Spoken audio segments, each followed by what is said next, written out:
அனைவருக்கும் ஆத்மா வணக்கம். எல்லோரும் என்புற்று இருக்க நினைப்பதுவே அன்றி வேறொன்றும் அறியேன் பராபரமே. ஐயா, வாழ்க்கையில் எப்போதும் மகிழ்ச்சியாக இருப்பது எப்படி? சிலர் தண்ணி சாப்பிட்டா மகிழ்ச்சின்றாங்க, சிலர் சிகரெட் சாப்பிட்டா மகிழ்ச்சின்றாங்க, சிலர் போதைப்பொருள் சாப்பிட்டா மகிழ்ச்சின்றாங்க. இதை பற்றி உங்கள் கருத்து சொல்லுங்கள். ஆமாம், மகிழ்ச்சியாக இருக்கிறது எப்படி அப்படின்னா, நீங்கள் மகிழ்ச்சி அப்படின்றது ஒவ்வொன்றும் வெளிப்புற தோற்றத்தில் இருக்கிறதெல்லாம் மகிழ்ச்சி அப்படின்ற மாதிரி மனிதர்கள் பார்க்குறாங்க.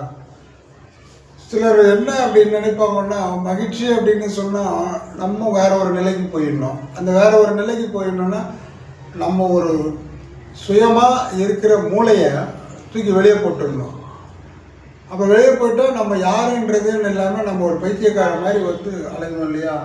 அது ஒரு மகிழ்ச்சி அப்படின்னு சொல்லிட்டு நம்ம நினைக்கிறது தான் இந்த போதைப் பொருட்கள் கொடுக்குற ஒரு விஷயம். அதனால தான் நம்ம மனிதர்கள் போதை சாப்பிட்ட மனிதர்களோட பழகிறதுக்கு பதிலாக கொஞ்சம் விலகி போயிடுவாங்க.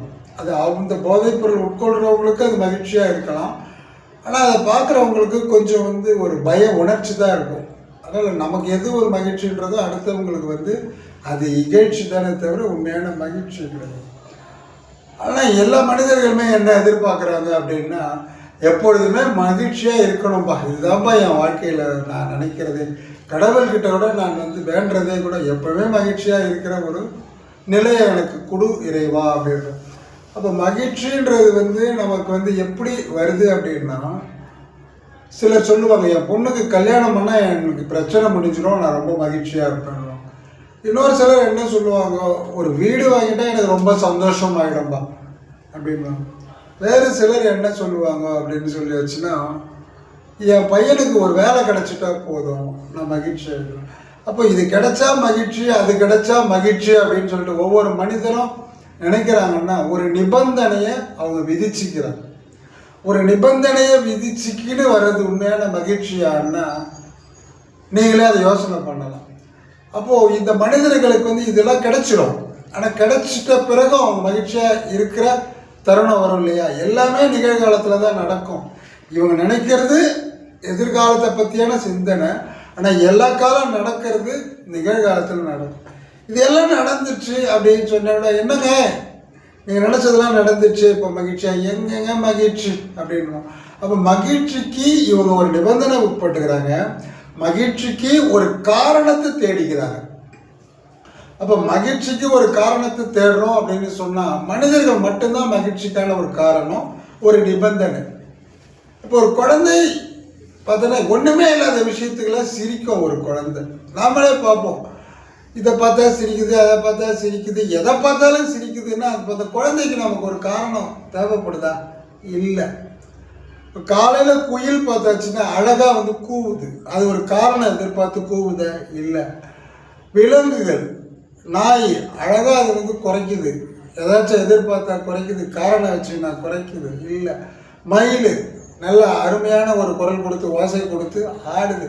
அப்போது மனிதனை தவிர மற்ற எல்லா உயிரினங்களுக்குமே உண்மையான மகிழ்ச்சி அப்படின்றது எந்த காரணமுமே இல்லாத வருது அப்படிங்கிற ஒரு நிலை அதுக்கு உள்ள இயல்பாகவே இருக்குது.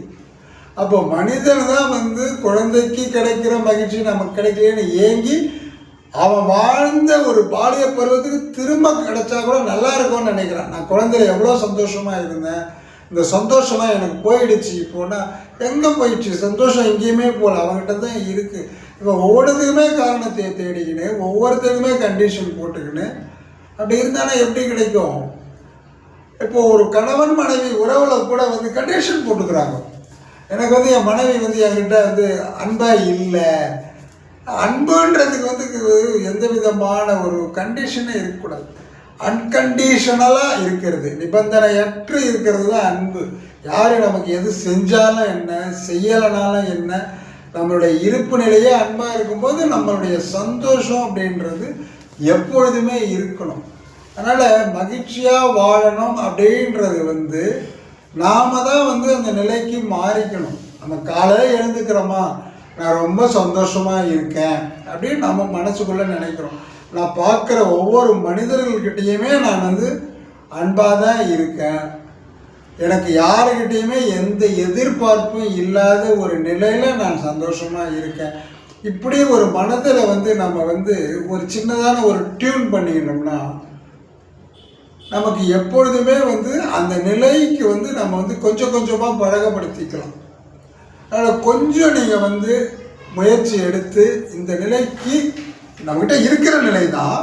அந்த பழைய குப்பைகள்லாம் இருக்குல்ல, இந்த சமூகம் போட்ட குப்பைகளில் தான் நமக்கு சந்தோஷன்றதும் வேறு மாதிரி நமக்கு தெரியுது. அப்போ சமூகம் போட்ட குப்பையை தூக்கி வெளியே போட்டுட்டு நம்ம ஒரு குழந்தை எப்படி காரணமற்ற நிலையிலே மகிழ்ச்சியாக இருக்கும், அந்த மாதிரி சின்ன சின்ன விஷயங்களுக்கு நம்ம மகிழ்ச்சியாக இருக்க கற்றுக்கணும். வாழ்க்கையில் இந்த மாதிரி இருந்தாச்சுன்னா நமக்கு வந்து என்னாலுமே நமக்கு மகிழ்ச்சி தான். நன்றி, வணக்கம். ரொம்ப மிக்க மகிழ்ச்சி ஐயா, நல்லா விளக்கம் கொடுத்தீங்க.